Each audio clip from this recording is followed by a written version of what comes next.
The Millionaire, The Pregnant Wife, and The Cruise of Betrayal. Hit subscribe right now and turn on notifications.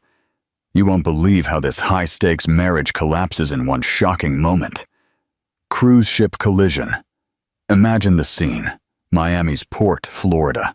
A glittering symbol of sun, high life, and endless possibility. Giant palm trees sway. The air is thick with the buzz of 1,000 tourists, and the majestic Majesty of the Seas cruise liner is a floating palace. But hidden within this picture-perfect postcard, destiny had laid a savage trap. A man, Julian Vance, steps off the gangway, tanned and beaming, with a woman who is decidedly not his wife clinging to his arm. Just 60 feet away, waiting for him, stands his wife, Evelyn Hayes, visibly and heavily pregnant, her heart already shattered into 1,000,000 pieces. She's here to witness the public, undeniable collapse of her entire world. A single act of betrayal has the power to destroy the strongest bonds. One moment, life is a perfect image, a loving marriage, a baby on the way, and a dream unfolding like a fairy tale. The next, a single lie, or in this case, a whole cruise ship of them, rips everything apart. This is the story of how one woman's discovery changed countless lives forever. If you think this is the definitive end of Julian and Evelyn's fairy tale, smash that like button right now. Part 1. The gold-plated facade and the inevitable fracture. Julian Vance always knew how to command a room. Tall, with dark, slicked-back hair that barely showed a hint of gray, he stood out not just for his imposing height, but for the quiet, almost lethal confidence he exuded. Raised in a working-class neighborhood in Boston, Massachusetts, nothing in his background hinted at the immense fortune he would one day amass. Through aggressive tech investments, an uncanny ability to predict market shifts, and an impressive charisma that could disarm the most skeptical investor, he had built a billion-dollar financial empire in New York City before hitting 40. Married to Evelyn Hayes Vance, a former high-powered branding executive turned dedicated spouse, Julian's public life was picture-perfect. Evelyn was the epitome of grace, a woman of remarkable poise and deep empathy. Their whirlwind romance began with late-night dates in Greenwich Village, continued with romantic escapes across the globe, and culminated in a lavish wedding on a private estate in Napa Valley. Despite the opulence, friends whispered about a genuine bond between them, a flash of true tenderness in Julian's eyes when he looked at Evelyn, and a radiant glow whenever she spoke of her husband. They were the it couple of the financial world, living a life of grandeur and ease between their Manhattan penthouse and their estate in the Hamptons. Evelyn, initially shy of the media spotlight, learned to handle the cameras. Like Julian, she came from modest roots and never let fame go to her head. She hosted high-profile charity auctions for struggling single mothers and often spoke about balancing ambition with kindness. Julian and Evelyn truly seemed to have the strongest marriage. Do you believe that extreme wealth always corrupts loyalty? Or is temptation just an excuse for fundamental weakness? Drop your opinion in the comments below. Yet, subtle changes began to root themselves in Julian's behavior. He started spending more time away from home, blaming crucial new deals or last-minute office crises. Evelyn, who was pregnant after years of trying, convinced herself she had to be patient and understanding. She attributed his absences to work stress, wholeheartedly believing he was tirelessly pushing to secure their family's future. But as her bump grew, so did her sense of unease.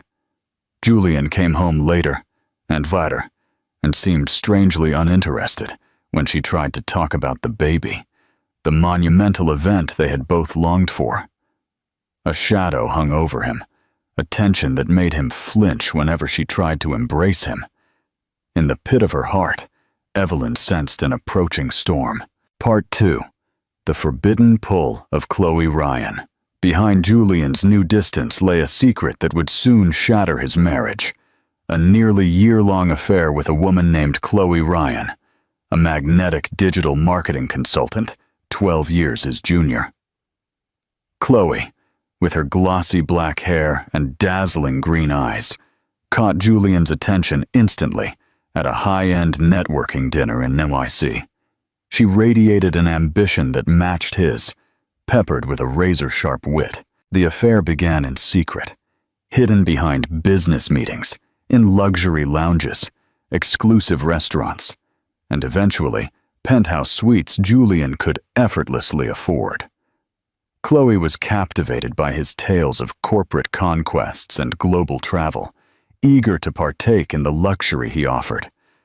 In return, her youth and enthusiasm gave Julian a thrill he hadn't felt in years. Chloe saw in Julian the power and sophistication she had always craved. She had fought her way up from a small town in upstate New York. Now, with Julian, the door to a world of privilege had been ripped open, and she was too mesmerized to pull away. While Evelyn prepared for their baby's arrival, buying the safest stroller and meeting with obstetricians, Julian spent more and more nights away, tangled in Chloe's arms. He lavished her with expensive jewelry, designer clothes, and weekend trips to exclusive resorts on the California coast. Guilt gnawed at Julian, though it didn't stop him. He would often look at Evelyn's growing belly and feel a pang of remorse so sharp it nearly buckled him. She was carrying his child, a life they had prayed for. He tried to convince himself he'd end the fling, but every time he saw Chloe, the magnetism was too strong. They would meet in a private suite at the Ritz-Carlton, enjoying room service and champagne, with the city lights twinkling far below. Part 3. The Private Investigator and the Cruise Ship Tracker. Evelyn's intuition, sharpened by love and mounting anxiety, whispered that Julian's absence was not just about work. One Friday afternoon, under the pretense of finding a recipe, she picked up Julian's unattended phone. He had always been protective of it, but this time it was lying on the kitchen counter. With trembling hands, she unlocked the screen. The messages were mostly business, until she found a mysterious thread with no name, just an emoji of a palm tree. Her heart pounded as she read the flirty exchanges, references to midnight rendezvous, sweet I miss you notes, and details about luxury hotel meetups. Evelyn felt the floor sink beneath her. She knew another woman was intimately involved with her husband. Fear, rage, and confusion attacked her all at once. She resolved to gather more proof so she could confront him with absolute certainty. She noticed Julian's behavior becoming even more guarded. Late nights turned into nights where he didn't come home at all. She began digging into credit card statements, finding inexplicable transactions, expensive dinners at unknown restaurants, or hotel bookings far away. Evelyn confided her fears in her best friend, Carla Johnson. Carla, enraged on Evelyn's behalf, urged her to hire a private investigator. Despite the terror, Evelyn's motherly instinct grew stronger. Her unborn son deserved a stable home. She hired P.I. Marcus Bell, a former NYPD officer known for success in high-profile marital disputes. Marcus assured her he would get to the bottom of it. Thus, two plans began unfolding simultaneously. Julian's glamorous rendezvous on a Caribbean cruise, and Evelyn's quest for the truth. To mitigate the rising tension, Julian latched onto Chloe's idea of a private getaway. He needed a break from the surging guilt, a chance to fully indulge in a fantasy. He told Evelyn he had critical business overseas that would require over a week. She voiced concern, reminding him his due date was only 2 months away, but he dismissed her fears with carefully rehearsed reassurances. Julian booked a lavish suite aboard the Majesty of the Seas cruise liner, He chose a week-long Caribbean itinerary, departing from Miami, visiting several sun-drenched islands.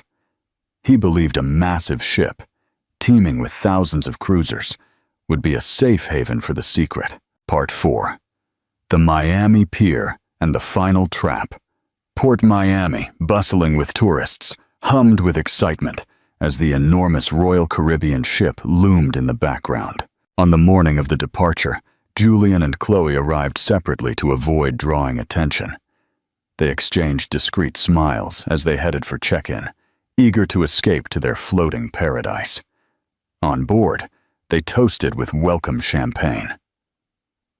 Chloe clutched Julian's arm, feeling like royalty, far from judging eyes. Julian, for his part, allowed himself a fleeting sense of freedom. Unbeknownst to them, P.I. Marcus Bell had been trailing Julian for days. By checking financial transactions and flight records, he suspected a cruise was on the agenda.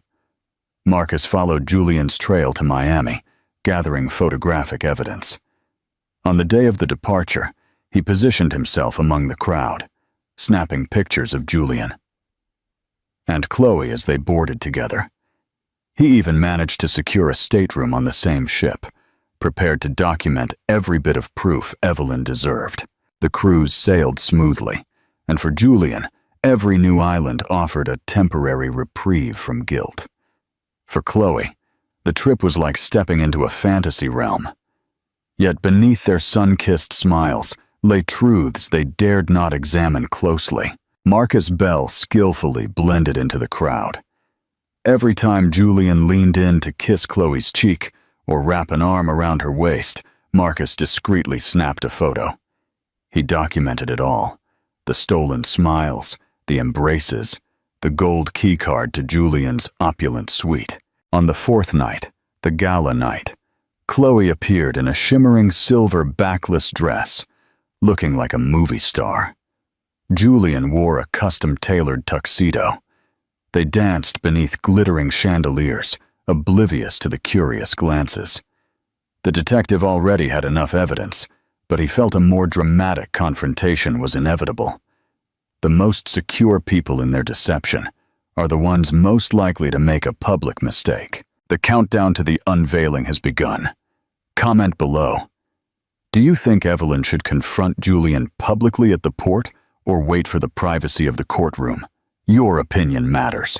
On the fifth day, the ship docked at a small tropical island. Julian and Chloe disembarked hand in hand for a private snorkeling excursion. With a telephoto lens, Marcus captured their playful interactions. That evening, as the ship pulled away from the island, Marcus made a covert call to Evelyn. "I have everything," he whispered. "Enough photos and documentation. I think you need to come to the port when they dock. Sometimes." Seeing is believing. Evelyn, despite her terror, agreed. She needed closure, however painful. Part 5. The public confrontation. The morning of the ship's return to Miami, tension crackled in the air. Julian and Chloe were among the crowd lining the railing. Chloe wore a carefree smile, chatting about her plans to gleefully post photos on Instagram. She had no idea that, just beyond the crowds, the judgment wait was over. On the shore, Evelyn stood with Marcus Bell by her side. She wore a simple maternity dress, and her bump was unmistakable. Her eyes were tight with determination. Carla Johnson was also there, offering emotional support. Evelyn's heart hammered louder than the clamor of the disembarking travelers. She held herself steady, biting her lip to hold back tears. She had to watch Julian come off that ship with the other woman. She needed that final confirmation so she could stop wondering and stop clinging to a vain hope. Once the gangway was secured, the passengers began to disembark. And then, finally, Julian walked out with Chloe by his side. Their hands were intertwined. Chloe pressed close to him, her face alight with holiday happiness. At first glance, Julian's expression reflected his contentment. But the moment his eyes landed on Evelyn, standing only 60 feet away, his face drained of color, turning ashen instantly. Chloe froze, glancing back and forth between the visibly pregnant woman staring at them and Julian, who wore a look of absolute horror. Evelyn held Julian's gaze, tears shining, but refusing to fall. Her entire world collapsed in those few seconds. Julian attempted to pull free of Chloe's grasp, but she held onto his arm, bewildered. "What is happening?" she demanded, her voice rising above the noise. Before Julian could answer, Evelyn stepped forward, her voice trembling with betrayal. "Are you going to introduce me to your new friend?" she asked, sarcasm dripping from every syllable. Chloe gaped, her expression transforming from confusion to chilling understanding. This was Julian's wife, pregnant with his child. Marcus snapped the moment on camera, the tableau of a shocked husband, his glamorous mistress, and a heartbroken, pregnant wife. All illusions of secrecy vanished in an instant, leaving only the raw truth. "How could you do this to me?" Evelyn demanded, her voice breaking. "We tried for a baby for years. We finally have a miracle on the way, and this is how you repay me? By running off with her?" Julian stammered excuses, attempting to deny the facts. Humiliation burned his face. Chloe found her own voice amid the tumult. "You said you were unhappy in your marriage, that you were practically separated, that you wanted a fresh start with me. You never told me she was pregnant." Marcus discreetly guided Evelyn away from the crowd. Chloe tore off the diamond bracelet Julian had gifted her and threw it at his feet. The metal clinked loudly on the concrete. In that moment, her illusions shattered. Julian, left alone, felt the weight of his sins suffocate him. Paparazzi, alerted by a tip, flanked him, shouting questions, capturing every second of his public downfall. Everything Julian had built, his image, his marriage, the trust of those who admired him, lay in ruins. Part 6. Evelyn's Justice and the Punishment of Regret. What followed was a cascading series of consequences that toppled Julian's carefully constructed empire. News of his affair spread like wildfire across social media and tabloid headlines. Shareholders panicked. In the days after the confrontation, Julian frantically tried to contact Evelyn. She didn't respond to his calls or messages. When he showed up at their Manhattan penthouse, he discovered Evelyn had already taken her belongings and moved to a secure location. Via a letter from her lawyer, Evelyn made it clear she was filing for separation, citing his egregious breach of marital vows. Several key partnerships withdrew from Julian's companies. The empire he had built over decades buckled under the strain of public outrage. Meanwhile, Chloe was quietly fired from her job. The gifts and perks vanished, and she found herself scrambling to make rent on her luxury apartment. Anguish gripped Julian. Rumors swirled that Evelyn planned to leave the city for the remainder of her pregnancy. His lawyers warned him that divorce proceedings loomed, with a likely substantial alimony and child support judgment. Then came the final blow. It was learned that Evelyn had gone into premature labor, triggered by the stress. Though mother and child were stabilized, doctors warned that emotional turmoil could compound complications. Julian wasn't even allowed inside the hospital. Days later, Evelyn gave birth to a baby boy, whom she named Ethan. She sought sole custody, citing Julian's unstable behavior. Evelyn's lawyers presented the damning evidence of his affair as proof of moral unfitness. Marcus Bell provided the photographs, along with testimonies from the cruise ship staff. Julian was forced to agree to supervised visits. It was not the paternal role he had envisioned, but a man relegated to a sterile little room with a court monitor. Evelyn, determined to reclaim her life, channeled her energy into motherhood. She sold the Manhattan penthouse, preferring a quieter home. The settlement money, coupled with her own savings, allowed her to invest in a small but promising marketing startup. Her heartbreak morphed into a quiet resolve to give Ethan the life he deserved. As for Julian, his business empire, though still operating, was heavily fractured. Public scorn followed him. The final stab at his pride came when he tried to rebuild his image by announcing charitable donations. The public saw right through his attempts, labeling them desperate acts of atonement. Julian has lost his marriage, his reputation, and his trust. Do you think this level of punishment is enough for genuine change, or will repentance never be real for a man so powerful? Share your final thoughts. Part 7. The Crucible and the Last Chance. Life for Evelyn Hayes Vance had settled into a routine. Her startup was steadily growing, and Ethan was a healthy, energetic toddler. Fear and rage had been replaced by quiet determination. She had learned that control over her own life was the real luxury, not her ex-husband's fortune. Julian, meanwhile, had clung to fatherhood like a lifeline. Supervised, and later unsupervised, visits with Ethan were the sole engine of his existence. He had sold most of what remained of his empire to pay debts and settlements, now living a modest life that contrasted brutally with his past. Therapy had taught him to see the magnitude of his selfishness. He was no longer the arrogant mogul, but a broken, repentant man, desperately trying to be worthy of the word father. Do you think Julian's change is genuine after losing his fortune?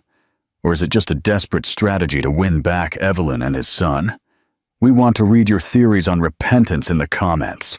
The unexpected scare, just as life seemed to fall into a delicate balance, fate threw a new, cruel test. One cold winter morning, during one of their scheduled visits, Ethan, now almost 2, suffered a severe, unexpected seizure. Julian, who was playing with him in the park, panicked.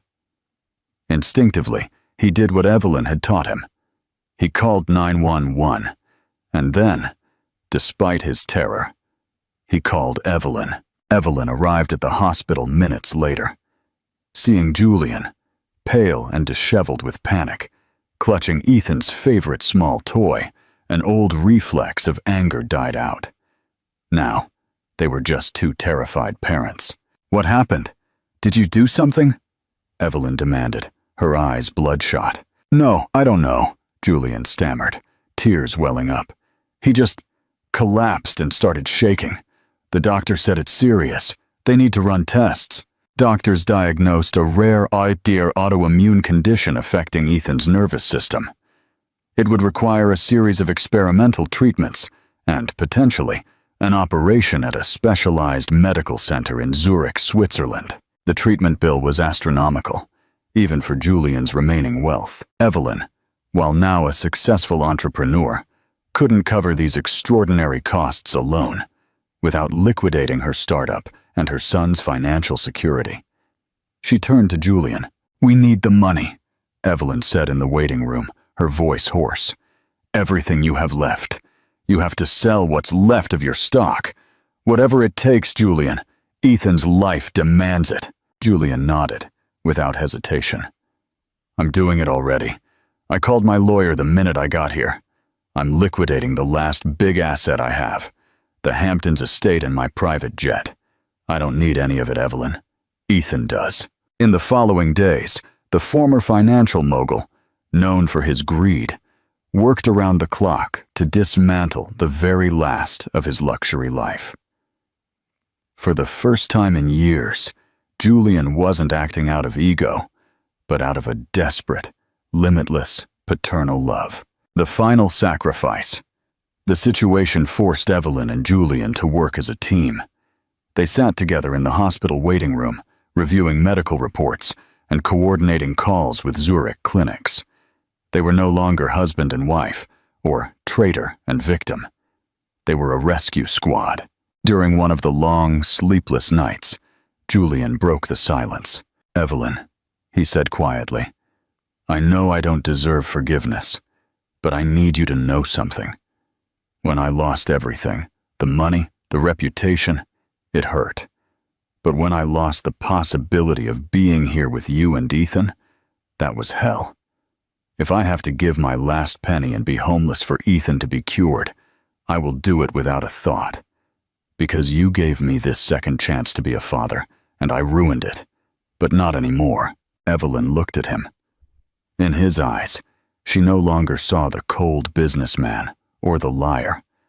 She saw a broken man, humbled by life, but purified by the love for his son. "I'm not asking you to be a beggar," she replied, her voice softer than she expected. "I'm just asking you to be a father, and you are being one." The settlement money, coupled with the sale of the Hamptons estate, covered the surgery costs. A week later, Evelyn and Julian flew to Zurich together, sitting side by side, with Ethan in Evelyn's arms. It was a luxury trip, but not for pleasure, for survival. The true test of a man is what he sacrifices when he doesn't have to. If you were moved by Julian's sacrifice, share this video to remind others that redemption is possible. Redemption in the waiting room. Ethan's surgery was tense and lasted 8 hours. Evelyn and Julian sat in silence. Julian, who had negotiated multi-billion-dollar deals without blinking, now writhed with anxiety. When the surgeon finally emerged, he announced the operation was a success. Ethan would make a full recovery. A sob of relief escaped Evelyn. Julian stood up, and for the first time in years, they allowed themselves an embrace, not of marital love, but of shared parental gratitude and relief. "We did it," Julian whispered, feeling Evelyn's shoulder tremble. "Ethan is safe." Returning to the U.S., the relationship between Evelyn and Julian was changed forever. They did not reconcile. The damage of the betrayal was too deep for that. But the wall of Evelyn's anger and resentment had been broken down by her son's illness and Julian's sacrifice. Evelyn allowed Julian to have a more natural, active role in his son's life, without the coldness of legal arrangements. He became the father he was always meant to be. Julian, stripped of his fortune but rich in purpose, opened a small investment consultancy, making an honest living. He no longer chased the glitter of luxury, but the joy of picking up his son from preschool. Karma had stripped Julian of his wealth and power to save his soul. And Evelyn, in her pain, had found the strength not just for revenge, but for offering the ultimate grace, ensuring her son had a present father, redeemed by sacrifice. The story ends not with a happily ever after, but with a peace finally found. Leave your final comment. Did Julian's sacrifice for Ethan earn your forgiveness? Do you think Evelyn and Julian could ever be friends? Your opinion is the voice of justice. And don't forget to subscribe. Until the next adventure, the millionaire, the pregnant wife, and the cruise of betrayal continued. Have you joined the community yet? Hit subscribe now and like this video. Don't miss the final chapter of Evelyn's ultimate victory. Part 8. Evelyn's independent empire and the humility of Julian. The encounter at the Zurich hospital and their shared relief marked the definitive end of the marital drama and the beginning of a new normal. Evelyn and Julian maintained a cordial, respectful relationship, entirely focused on co-parenting their son, Ethan. Ethan, now 7 years old, was an intelligent, sensitive boy with a special talent for drawing. Interestingly, he had Julian's natural charisma, but Evelyn's deep empathy. Although he knew his parents didn't live together, he grew up in a stable environment, filled with love, and free from the toxicity of lies. Julian was fully devoted to his ethical consultancy. His reputation, while never returning to its former glory, had been rehabilitated in specific circles thanks to his honest work. He committed himself to teaching Ethan about value, the importance of honesty, and the consequences of bad decisions, all without sugarcoating the past. If you believe a loving family environment is more important than a traditional structure, hit like and share to support Evelyn and Julian as co-parents. The return of Carla Johnson. A key figure in Evelyn's life who stood firm throughout the drama was Carla Johnson, Evelyn's best friend. Carla had been the pillar of support, the impromptu detective, and Ethan's godmother. She was always there, from the Miami port to the hospital waiting room. Carla, who was dedicated to the arts, had opened a contemporary art gallery in Brooklyn, New York, with moderate success. However, her bond with Evelyn was profound. They met often, and Carla was an essential aunt figure in Ethan's life. One evening, during a quiet dinner at Evelyn's home, Carla posed a question to her friend. "Evelyn, it's been nearly 7 years since the cruise. You built an empire, raised a healthy boy, and forgave Julian. Is there anything missing in your life?" Evelyn smiled, looking at Ethan, who was quietly drawing. "I have everything I need, Carla. Peace, success, and a wonderful son." Carla nodded. "I know, but I mean your happiness. You've been so focused on survival and victory that maybe you forgot what you wanted for yourself, not for the rescue squad." This conversation made Evelyn reflect. She had overcome the betrayal and thrived, but she hadn't allowed herself to open her heart to new romance, the legacy of friendship, and the new horizon. A year later, Evelyn's life took an unexpected turn. Her startup, which was now a renowned marketing agency, decided to open a main headquarters in Los Angeles, California, the very city where Carla had recently decided to move her art gallery for better exposure. This wasn't a coincidence, but a strategic move by Evelyn to be closer to her best friend and embark on a new chapter. Evelyn, Ethan, and their nanny moved to a beautiful apartment near Santa Monica Beach. Julian, although saddened by the distance, committed to traveling weekly to LA to see Ethan, upholding his promise to be a present father. The logistics were complicated, but their mutual respect made it possible. In Los Angeles, Evelyn and Carla, now living just miles apart, decided to combine their talents. Carla helped design the new agency headquarters, and Evelyn became the main promoter for Carla's gallery. The circle closed in a profound way. Julian's betrayal, which seemed destined to destroy Evelyn's life, actually liberated her to build a life where success was entirely her own, and family was defined by love, friendship, and mutual respect. Ethan grew up understanding that the scars of the past do not dictate the joy of the future, and that family is a refuge built with perseverance and honesty. The old fairy tale had transformed into a story of female empowerment and male redemption, proving that sometimes a broken ending is simply the beginning of a much stronger story. Evelyn's journey proves that the support of friends is vital. Leave a comment about what you admire most about the friendship between Evelyn and Carla and how it helped them overcome adversity. Epilogue: the gala encounter and the final closure. The time, the great healer, continued its course. Ethan, completely recovered from his rare condition, turned into a whirlwind 2.5-year-old, scampering around Evelyn's house and bringing immense joy to their lives. Evelyn had not only saved her son's life, but had cemented her own empire. Her marketing startup, propelled by her unwavering determination, merged with a larger digital agency, making Evelyn a majority partner and a respected figure in the LA business community.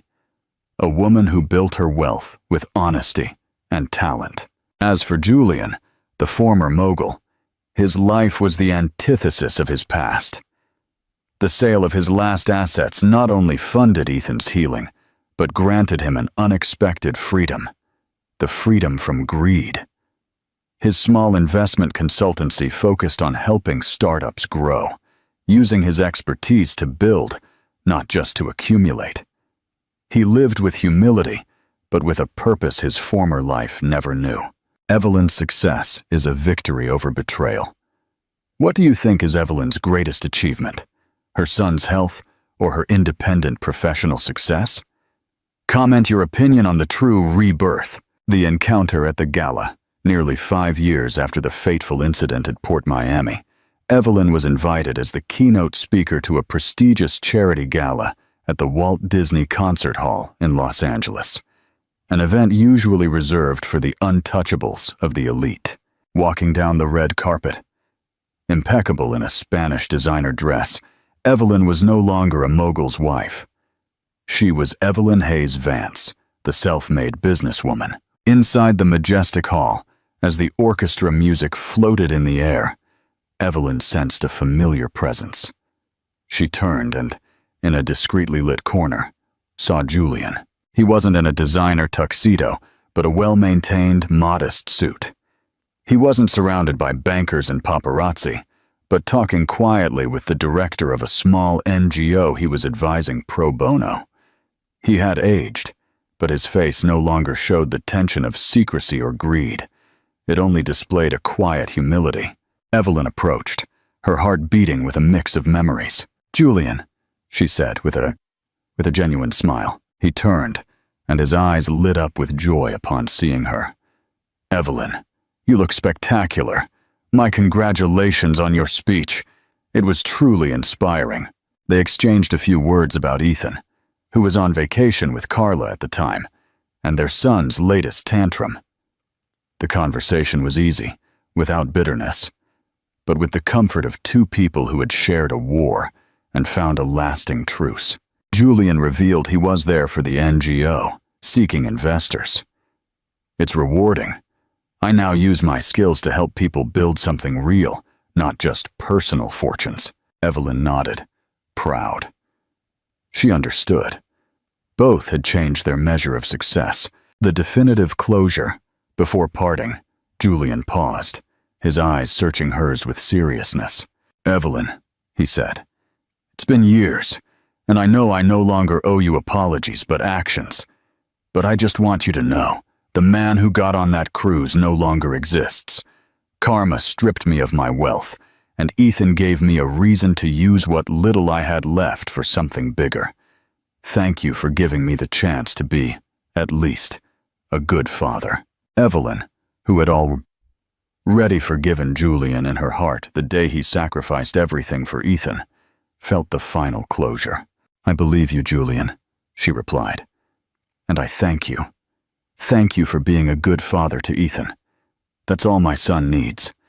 And as for that cruise, it was the best thing that ever happened to both of us. It took away your illusion, and it gave me my freedom."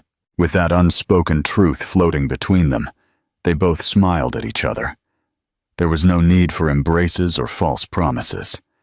They had reached a mutual understanding. The betrayal had destroyed their marriage, but the love for their son had forged an unbreakable parental partnership based on a respect that wealth could never buy. Evelyn continued on her path, stronger, wiser, and completely free. Julian continued on his, humble, redeemed, and at peace. The circle was finally closed. The story of the pregnant wife who stood up to betrayal had become the legacy of the woman who found in heartbreak the catalyst for her own greatness. The story of Evelyn and Julian is a reminder that true victory is not revenge, but growth. If you enjoyed this epic conclusion and believe Evelyn is the epitome of strength and independence, leave a like and share your final thoughts on her legacy. And don't forget to subscribe. Until the next high-impact story. Part 9. The Open Road and the New Beginning in LA. The years following the gala encounter solidified the new normal for Evelyn.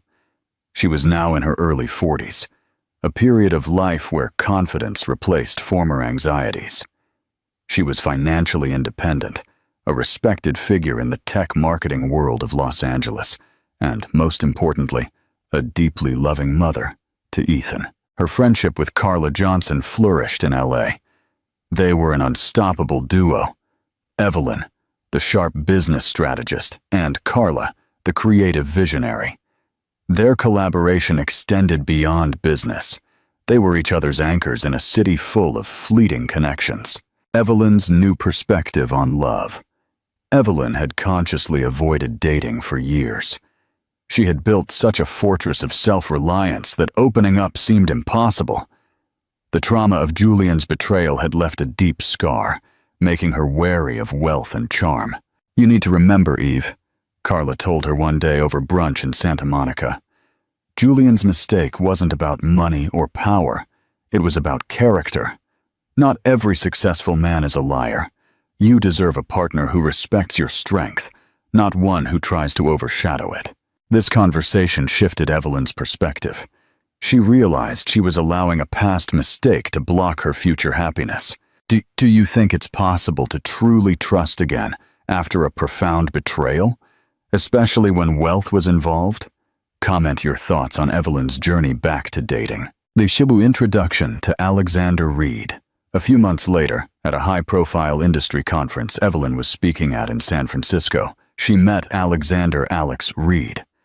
Alex was a successful, highly respected architect, known for his work in sustainable, community-focused developments across the West Coast. Alex was everything Julian had been on the surface: successful, charming, and driven, but with a quiet sincerity that felt immediately different.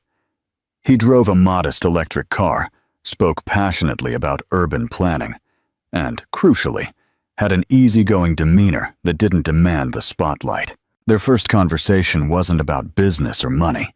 It was about the challenges of raising children in a busy city. Alex had 2 teenage daughters from a previous amicable marriage. He listened intently when Evelyn spoke and seemed genuinely interested in her work, not just her title. For Evelyn, this was refreshing. Alex's success was measured not in net worth, but in the positive impact of his creations. Their first date was a hike through the hills, followed by takeout pizza, a world away from the 5-star dinners Julian had used to impress. The connection was natural, built on shared values, a dedication to family, a quiet ambition, and a disdain for pretense. The test of time and truth. Evelyn was careful. She was open about her past, explaining the painful, public divorce and the complex co-parenting relationship with Julian. Alex listened without judgment. "Your past made you who you are, Evelyn," he said simply. "It shows me you know how to build from the ground up, and you value honesty above all else. I respect that." He wasn't intimidated by her success or her complex family life. In fact, he found her resilience deeply attractive. Call to action. If you believe Evelyn deserves to find genuine love, click share and spread this story of second chances. Part 10. The Unbreakable Bond. As the relationship between Evelyn and Alex grew, the dynamic between Alex, Ethan, and even Julian became a new focus. Julian, true to his word, was an excellent co-parent. When he first met Alex, the moment was tense. Julian, humbled but still a bit territorial, shook Alex's hand firmly. Alex, sensing the need for reassurance, looked Julian straight in the eye. "I respect your role in Ethan's life, Julian. I'm here to support Evelyn and be a good friend to her son. That's all." Julian saw the sincerity and, for the first time, felt a strange sense of relief. He no longer had to be the only hero. He could simply be the father. Evelyn's ultimate victory was not just her wealth or her new love, but the creation of a harmonious family unit, where the child's well-being was the only currency that mattered. Ethan adored Alex's calm presence and enjoyed the outings with his 2 new big sisters. Julian maintained his weekly visits, secure in his place as the biological father and role model. The story had moved beyond revenge and even beyond redemption. It became a powerful testament to the idea that life's most profound moments of destruction can be the very catalyst for constructing something stronger, fairer, and more meaningful than the original dream. Evelyn Hayes Vance, the woman who witnessed the collapse of her marriage at a bustling port, had successfully navigated her way to a new horizon, one filled with respect, true partnership, and the quiet, enduring success of a well-lived life. The ultimate lesson. Evelyn's story teaches us that independence is not the end of love, but the foundation for finding the right kind of love. Leave a comment with the most important lesson you learned from this whole journey. And don't forget to subscribe. Thank you for joining us on this unforgettable adventure of betrayal, sacrifice, and ultimate redemption. Part 11.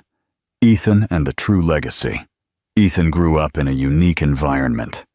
He had not only a resilient, successful mother, but also a father, Julian, who had undergone public repentance, and a stable stepfather figure, Alex. He became a child with extraordinary empathy and a unique outlook on success. Lessons from Julian. Julian, completely stripped of his former extravagance, dedicated his time to teaching Ethan about the true value of money. Instead of buying expensive toys, he taught his son how to make small investments in the stock of a toy company he loved, or how to financially plan for a camping trip. "Son," Julian told Ethan one day, while they were gardening together, Julian's new hobby, "money can build a big house, but only honesty and kindness can build a family. Your father learned that lesson the hard way." Lessons from Evelyn. Evelyn taught Ethan about independence and business ethics. She took him to the office, showing him how she worked with respect for her staff and clients. She taught him that sustainable success is built on reputation, not trickery. In your opinion, what is the most important thing Ethan learned from his parents? Repentance from Julian, or resilience from Evelyn? Comment your thoughts. Part 12. A new chapter for Evelyn and Alex. The relationship between Evelyn and Alex was unhurried. It developed slowly, based on mutual respect and the compatibility of core values. The trust test. Even after years, Evelyn had moments of doubt. One time, when Alex had to travel for work to Seattle to oversee a major project, an old reflex caused Evelyn to check his location. Instead of getting upset, Alex handled it with understanding. He video called her from the construction site, smiling, and said, "You don't have to check, my love. But if you need to, I'm always open. I know what you went through. Trust isn't something I expect to be given. It's something I have to earn every day." Alex's patience and compassion healed the wounds Julian had inflicted. He taught Evelyn that not all wealth comes with deception, and true love can coexist with complete independence. The final choice. 2 years after their encounter in Los Angeles, during a simple evening on Santa Monica Beach, Alex got down on one knee. The ring wasn't a huge diamond, but a simple, elegant platinum band designed by him. "Evelyn Hayes Vance," Alex said, "I love the strong, kind person you have become. I want to build a life with you, where we are equal partners, raising our wonderful children together." Evelyn, the woman who had walked away from the biggest diamond ring in Miami, shed tears and said, "Yes." It was a small, intimate wedding on a hillside overlooking the Pacific. Julian, at Evelyn's heartfelt invitation, attended with his son, standing back and witnessing the happiness that he had once destroyed, now rebuilt in a more unbreakable way. It was Evelyn's final act of forgiveness, and the ultimate proof of Julian's redemption. If this story teaches you that forgiveness is the key to unlocking future happiness, share this video immediately. Don't forget to subscribe. Thank you for joining us on this incredible adventure of betrayal, sacrifice, and the rebirth of a great woman.